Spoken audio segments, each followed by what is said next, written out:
Halo teman-teman, video ini adalah video lanjutan dari part sebelumnya.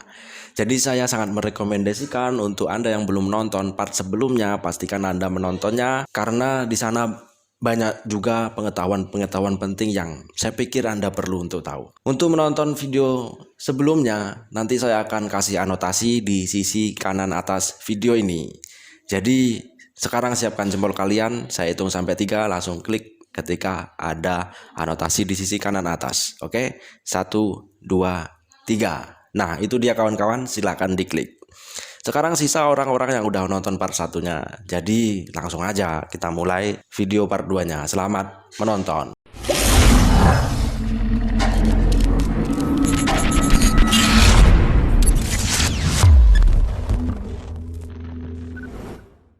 Jadi Nah, makanya mengingat kan range gold yang sangat volatil dan juga range hariannya lebar, itu kira-kira kalau boleh minta rekomendasi modal yang aman untuk memulai trading gold itu berapa sih, Coach? yang bisa trading 0,03 aja. Jadi kalau misalnya kita trading kan tadi saya bilang satu lot 0,3 lot. Jadi satu Ya, lotnya forex, 0,3 lotnya gold gitu ya. ya, ya. Nah, kalau satu lot Ah, biasanya trading itu kan 10.000 sampai 15.000 dolar ah, modalnya kalau satu lot. Direkomendasikan biasanya gitu kan, 10.000 sampai 15.000. Nah, berarti kalau 0,1 kan kita tradingnya 0,03, berarti di sana ah. kan 1.000 sampai 1.500 dolar. Kalau misalnya tradingnya 0,03. Nah, berarti kalau misalnya 0,01 tradingnya modalnya berapa? Ya udah 1.000 atau 1.500 dibagi 3 aja, antara 300 sampai 500 dolar. Itu udah bisa mulai dengan 0,01 gitu loh. Ekspektasi profitnya berapa? Ekspektasi profitnya ya win or lose lah 10 sampai 20 dolar itu masih possible gitu. Se, se, se, Sebulan itu masih possible. Nah, kalau dengan 300 sampai 500 dolar ya masih possible. Itu masih mungkin lah gitu ibaratnya. Tuh dengerin tuh Cuman temenku yang kadang-kadang tadi gue ceritain tuh, $100 MC itu. eh, karena kadang-kadang gini, kadang sama lah kayak di Forex juga ya, kita banyak sekali teman-teman kita tuh yang ingin cepat dapat uang cepat ya, cepat cepat dapat untung gitu loh, cepat dapat untung, cepat dapat untung. Kalau saya eh, di gold ini kadang-kadang tuh dia cuma turun sebentar gitu ya. Kita udah kena MC terus dia naik lagi harganya.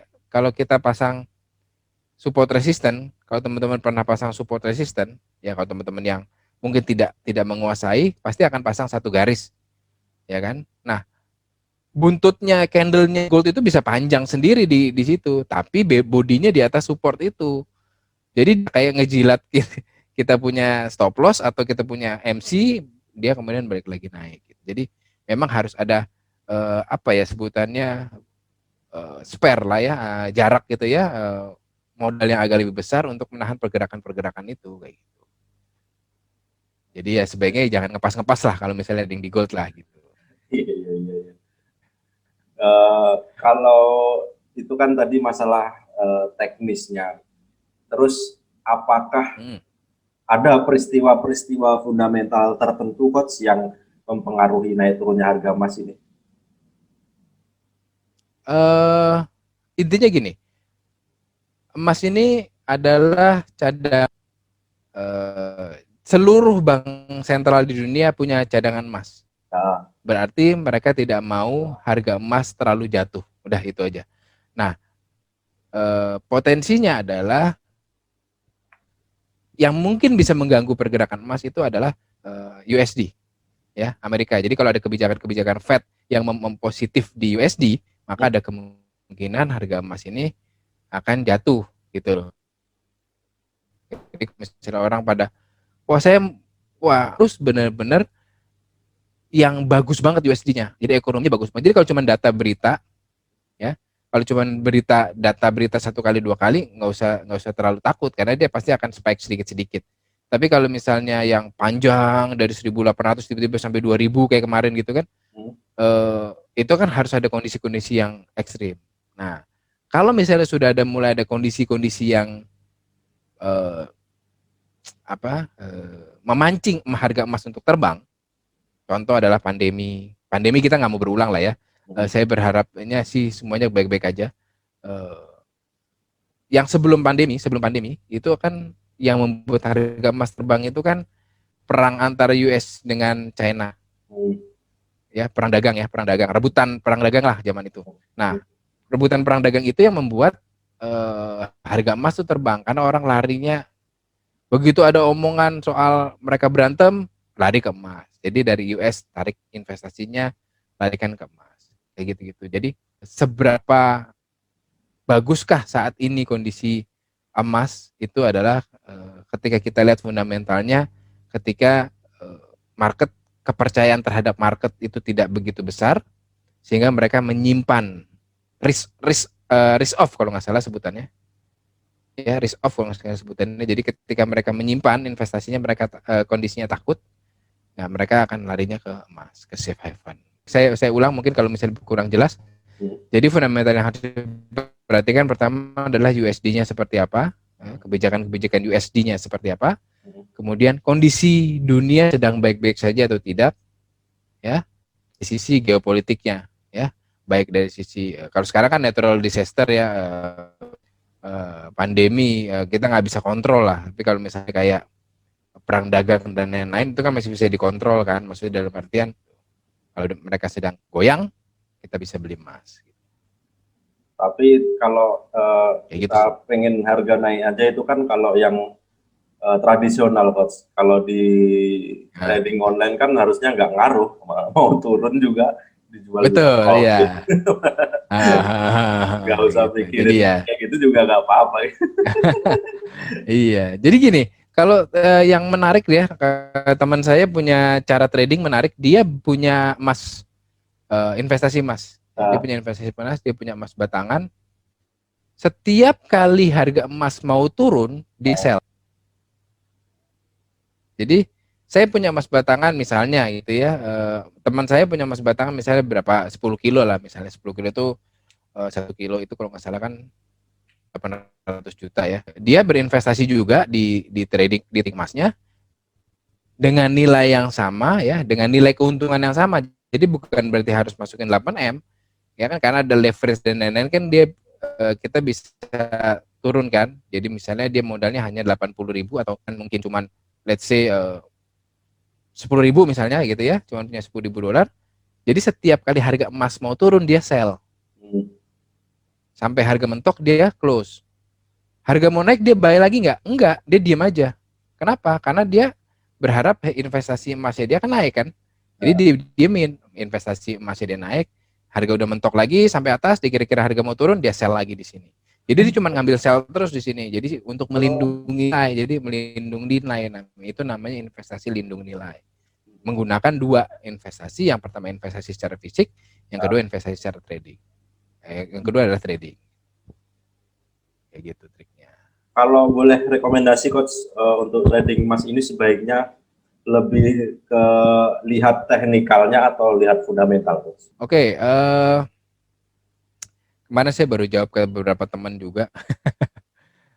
Ya, jadi untuk melihat, jadi gini, saya ini kan dulu sebelum trading emas, trading emas tuh saya baru 6 tahun belakangan lah ya, maksudnya sekarang 2021 ya, 2015, 2014, 2013 lah saya baru mulai trading emas. Nah, sebelumnya sampai 2015 saya tuh sangat murni teknikal banget. Jadi saya selalu berantem sama teman saya yang selalu fundamental gitu ya. Salah satu ada mentor fundamental, teman saya selalu berdebat, dia percaya fundamental, saya percaya teknikal, ya kan. Akhirnya nggak berdebat, kita kolaborasi, saya ngajar teknikal, dia ngajar fundamental. Sempat berjalan lama, sempat berjalan beberapa tahun lah. Nah terus akhirnya karena saya sekarang gabung sama Fullerton Market di Fullerton Research-nya, jadi saya kan sebagai riset harus mempelajari fundamental, mau nggak mau terpaksa untuk belajar fundamental. Jadi saya mempelajari fundamental. Ternyata dengan melihat fundamental, dengan menyadari fundamental, dengan mengerti kesehatan global, kesehatan keekonomi global, itu lebih gampang untuk memprediksi harga emas, gitu loh. Terutama emas ya. Kalau mata uang kita masih melawan, kasarnya gini ya. Kalau mata uang forex itu kita masih melawan, menebak-nebak apa isi kepala Fed, menebak-nebak apa isi kepala bank sentral, ya kan. Tapi kalau emas itu kita nggak nebak. Jadi kita cuma melihat kondisi global market lagi nggak percaya nih, market lagi nggak percaya, sentimen marketnya lagi nggak percaya sama US, sentimen marketnya lagi nggak percaya, lagi nggak sehat nih, kita beli emas. Oh, orang sudah mulai percaya sama US nih, orang sudah mulai mau lari berbondong-bondong ke US nih, kita jual emas. Gitu. Ditambah dengan technical. Technical itu akan menentukan kapan kita entry, kapan kita exit. Kita tahu titik di mana dia akan tertahan, kita tahu titik di mana dia akan reversal. Di situ kita tahu kalau misalnya kita mengerti soal technical kayak gitu. Nah, itu kalau misalnya teman-teman yang mungkin pengen belajar seperti itu gimana cara bacanya, itu saya punya kelasnya khusus untuk emas gitu ya, karena saya melihat bahwa fenomena emas ini belakangan cukup oke, jadi saya buka kelas khusus emas gitu ya di luar forex. Jadi kalau teman-teman yang mau tahu untuk info lebih lanjut ya mungkin bisa kontak-kontak saya atau tanya-tanya Yudi lah. Ya, nanti saya kasih kontaknya. Dan Coach Frankie ini sering jadi narasumber di CNBC Indonesia. Siapa yang nggak tahu sih CNBC gitu ya, Coach ya. Sering dimintain analisanya ya Coach ya. Itu sejauh ini gimana Coach? Dari analisa itu. Jadi sebenarnya saya menyumbangkan. Jadi waktu itu saya ngobrol dengan salah satu teman di CNBC, ya bukan teman lah ya, maksudnya salah satu penulis artikel ini, ya kayak Pak Putu ini, ternyata adalah pernah kenal juga dulu gitu, tapi udah lama banget gak hubungan. Pak ketemu tiba-tiba di CNBC. Jadi pas ketemu, kemudian kita ngobrol-ngobrol, akhirnya saya bilang saya supply artikel lah ya ke mereka. Kalau memang mereka perlu, maka mereka silahkan kutip saya bilang gitu ya. Jadi saya akhirnya mereka oke gitu dari tahun 2019 nih. Ini saya awal pertama kali 2019. Jadi 2019 udah 2 tahun yang lalu saya mulai pertama kali ini artikel pertama saya ya dikutip oleh CNBC gitu kan. Nah, ini waktu itu saya lupa ini kondisinya apa, tapi saya bilang waktu itu bahwa ini analisnya teknikal saya dan ini adalah hasilnya kondisi real marketnya. Jadi saya bilang waktu itu akan dalam jangka panjang emas prediksi kembali menguat. Sebentar ya saya kasih tadi. Oke ya, menguat ke area ini kan saya bilang kan. Nah ternyata benar kan. Waktu itu, nah ini titik-titik ini adalah titik saya kirim artikelnya. Oke, artikel saya dicetak, diambil, dikutip di hari ini nih, candle merah ini. Nah ini naik nih dia sampai 14, akhirnya ke 1477. Berarti kan ini saya sampai kan? Ya. Saya. Nah, saya juga waktu itu dimintain soal dolar juga. Ini kalau saya dolar nih, ya kan? Saya bilang dolar kondisinya, saya prediksi ini dolar yen akan ke 11.90 dan memang benar di sini dia naik 11.90 meskipun pada akhirnya jatuh gitu kan. Terus kemudian ini ada lagi, ini saya membahas ini tahun ini nih, ini tahun lalu 2020, sorry. Artikel saya kutip yang mereka mengutip saya untuk 2 artikel. Ya, jadi kutipannya sama tapi untuk 2 artikel. Ya, saya prediksi ke 1593 ke 1595 dan benar 1593 1595 lebih, bahkan saya bilang bisa ke 1611 sampai 1630 dan memang benar. Ini di sini saya kirim artikelnya. Jadi benar-benar di sini. Banyak ini ya. Jadi saya langsung skip aja ke yang nah ini yang bulan Mei, kemarin ya 2021. Itu tadi cara analisanya kayak yang Coach bilang pakai fundamental juga, Coach. Iya. Jadi nanti saya ceritain yang belakangan ini ya. Nah, jadi ini kan saya pertama secara teknikal ya. Teknikal saya bikin dulu secara teknikal, kemudian saya melihat potensinya seperti apa. Jadi gini, saya bikin dulu secara teknikal garis batas-batas support resistance. Tujuan dia kira-kira kemana, kemudian saya perkuat dengan fundamental gitu. Garisnya fundamental di itu bisa frame mana? Daily. Saya selalu bilang saya selalu bikin daily atau weekly gitu. Ya. Jadi kalau misalnya di screen kita nggak cukup, kita bikin weekly. Jadi kan kita akan lihat kan support resistance sebenarnya gampang kan. Kita cuma ambil dari harga sekarang, puncak tertinggi atau lembah terdekat, puncak terdekat atau lembah terdekat, udah itu aja. Ya kurang lebih seperti itu. Nanti kita tinggal kulik-kulik lagi lah, ambil jadi beberapa batas. Nah, di situ kira-kira. Nah, fundamentalnya apa? Fundamentalnya begini.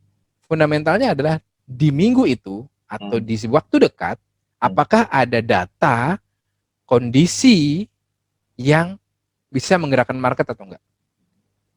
Ketika bisa menggerakkan market, maka kita bisa pasang ekspektasi harga akan bergerak agak kencang. Tapi ketika market tidak terlalu bergerak, maka kita bisa mengambil ekspektasi bahwa market akan konsolidatif dalam bentuk range, atau dia akan menembus tapi nggak terlalu panjang gitu loh tembusnya, nggak terlalu jauh, nggak akan sampai ke yang level resisten 2, resisten 3 misalnya, tapi mungkin ke resisten 1 kena gitu.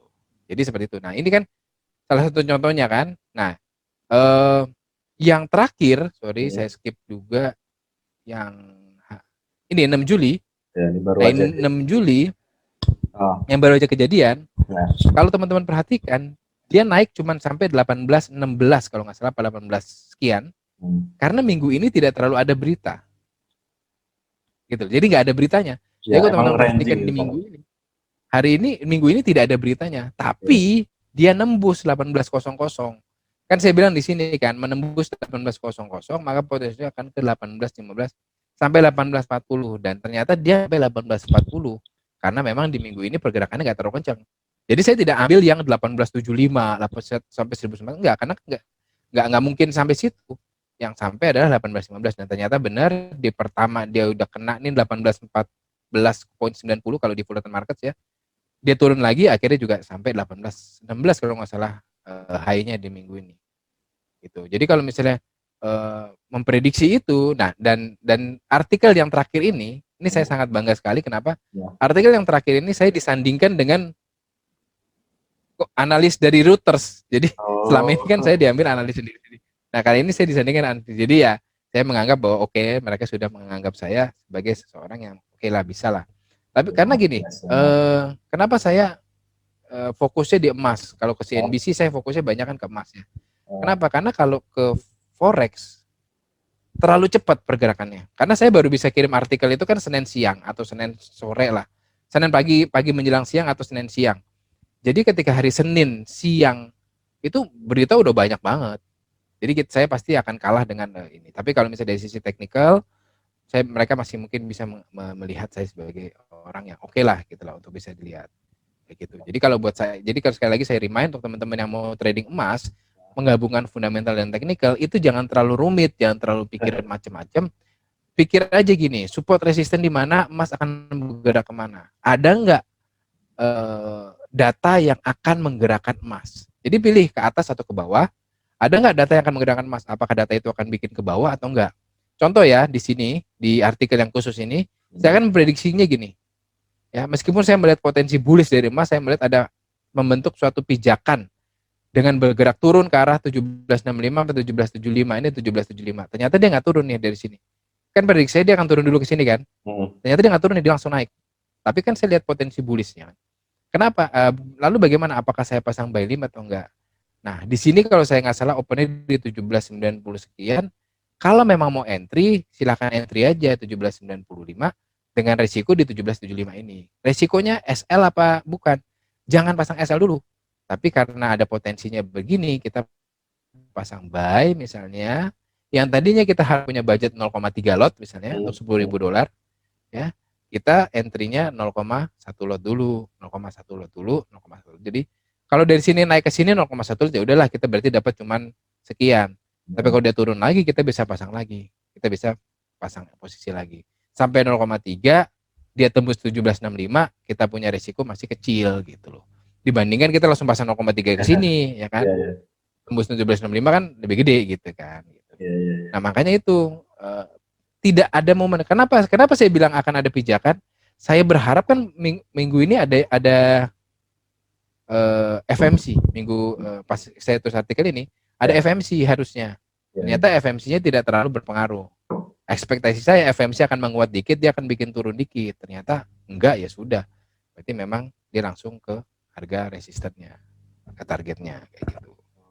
Nah, itu yang saya bilang. Mungkin kalau teman-teman yang friend sama saya di Facebook ya, kan saya tulis status di Facebook. Saya bilang yang saya cerita tadi, saya sama teman saya dia selalu bilang, teman saya yang mentor fundamental, dia selalu bilang bahwa dengan trading menggunakan fundamental, kita akan tahu arahnya di mana, arah market akan kemana, ke naik atau turun, gitu kan. Nah, kalau technical kita nggak akan bisa menentukan apakah dia jangka panjang naik atau turun gitu. Saya bilang, saya nggak berdebat waktu itu. Akhirnya saya kombinasikan dengan technical saya yang selama ini saya lakukan. Ternyata dengan mengetahui fundamental kita tahu arah mau kemana. Dengan mengetahui technical saya bilang kita tahu arah akan berhenti di mana dan akan reverse di mana. Kita bisa entry di situ, kita dan bisa cari exit di tempat situ. entry yang tepat dengan Iya, bantuan technical. iya. Oh, Jadi luar kemarin biasa. ini di salah satu grup saya ada yang sell di sini. Ada yang sell di sini dia. Iya, iya, iya.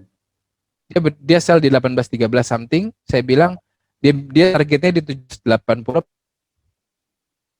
17.70. Saya bilang nggak nyampe 17.93 dan akhirnya benar sampai 17.90-an naik lagi. Jadi memang itu sebenarnya kelihatan market itu bergeraknya kemana sebenarnya kelihatan. Gitu. Wow. Luar biasa sih. Stop screen. Dan CNBC ini udah sering ya Coach yang ngutip Coach Frankie ya? Udah beberapa kali ya, 3 bulan ini hampir setiap minggu sih, hampir setiap minggu ya. Jadi hampir setiap minggu. Jadi ya apa ya? Saya bersyukurnya adalah semua analisa saya itu hit gitu loh. Ya, jadi untuk semua teman-teman yang hanya pengalaman juga Coach yang nentuin gitu. Kalau masih pemula mau sosokan ya jangan dulu, mending belajar dulu. Ya. Betul. Ngomong belajar nih Coach, ada nggak Coach Frankie menyediakan layanan belajar gitu? Untuk teman-teman yang belum pernah trading, belum pernah tahu trading atau mungkin nonton YouTube ini pengen belajar nih, saya pengen tahu trading emas seperti apa, trading forex seperti apa. Nah, saya di hari Jumat tanggal 23 Juli itu 2 minggu lagi, sekitar 2 minggu lagi lah ya, dari video ini dari tanggal sekarang. Nah, kurang lebih tanggal 2 minggu, tepatnya tanggal 23 Juli hari Jumat malam jam 7 itu saya akan mengadakan webinar gratis untuk siapapun yang mau join, silahkan. Ya, nanti silahkan hubungin Pak Chandra di nomor handphone itu.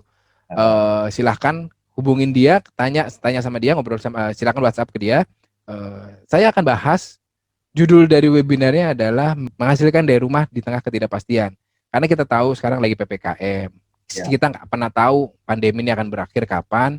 Kalau teman-teman masih berharap dari bisnis-bisnis yang secara mesti ketemu, fisik, segala macam, bertemu dengan orang, itu resikonya kita nggak pernah tahu kapan. Dan itu akan menjadi resiko kesehatan juga buat kita, kan, untuk kesehatan kita juga. Nah, cobalah beralih untuk buka pikiran untuk berbisnis secara online. Nah, jadi nanti di webinar itu saya akan jelaskan bagaimana menghasilkan uang dari forex atau dari gold, ya. Kenapa kita harus pindah ke online, dan yang terakhir adalah apakah kita harus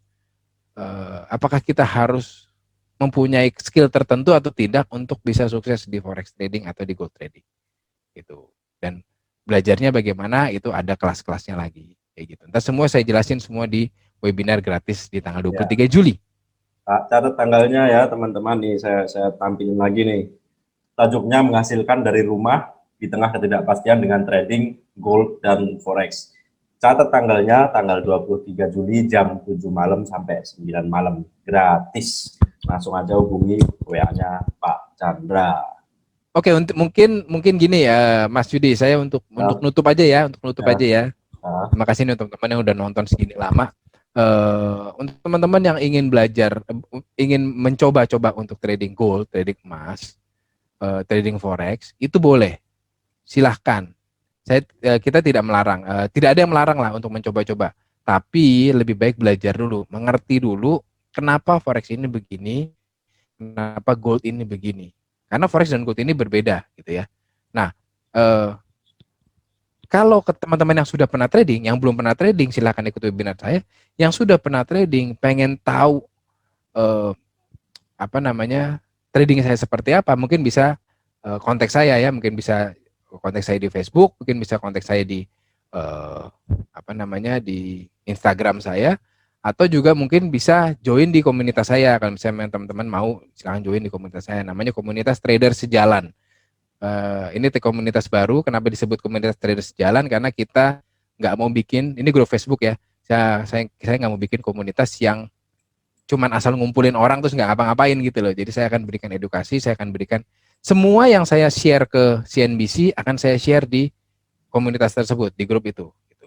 Itu grup Jadi Facebook untuk ya? teman-teman yang udah pernah trading, grup Facebook, silakan dicari ya. komunitas trader sejalan. Ntar kita cari, kita gabung rame-rame Nah. teman-teman. Jadi kalau misalnya teman-teman pengen belajar, silakan ke situ. Di situ juga ada yang bahas forex, ada yang bahas gold. Nah, kalau yang pengen trading gold, yang selama ini pengen trading gold, sekali lagi saya remind, technical dulu, pikirin kita mau kemana, market mau kemana pergerakannya, cari support resistennya, sedikit colongan dulu, cari support resistennya di daily, kemudian lihat candlenya di H4 H1, arahnya mau kemana, trennya mau kemana, perhatikan fundamentalnya dalam minggu itu atau dalam bulan itu seperti apa, cari momen-momen market akan mendobrak atau menggerak market. Jadi data-data akan menggerakkan market. Di situ biasanya emas akan bergerak lebih kencang. Kayak gitu. Paling seperti itu. Oke. Gitu. Luar biasa sih sharing malam ini. Oke, Coach Frankie, makasih atas waktunya. Oke. Semoga teman-teman terima kasih juga, Mas Yudi, bisa mendapat manfaat dari apa yang kami berdua bicarakan malam ini. Pastikan Anda subscribe. Coach Frankie ini juga punya YouTube loh. Itu ada namanya di bawah. Nanti langsung aja cari subscribe Coach Frankie Nangoy. Jangan lupa diri juga webinar gratisnya yang udah tadi saya kasih posternya. Biar jelas nanti saya kasih lagi dah di deskripsi. Oke, Coach, luar biasa sharing malam ini. Thank you so much. Makasih ya, Coach ya. Oke, terima kasih sama-sama. Selamat malam, Coach Frankie. Selamat malam.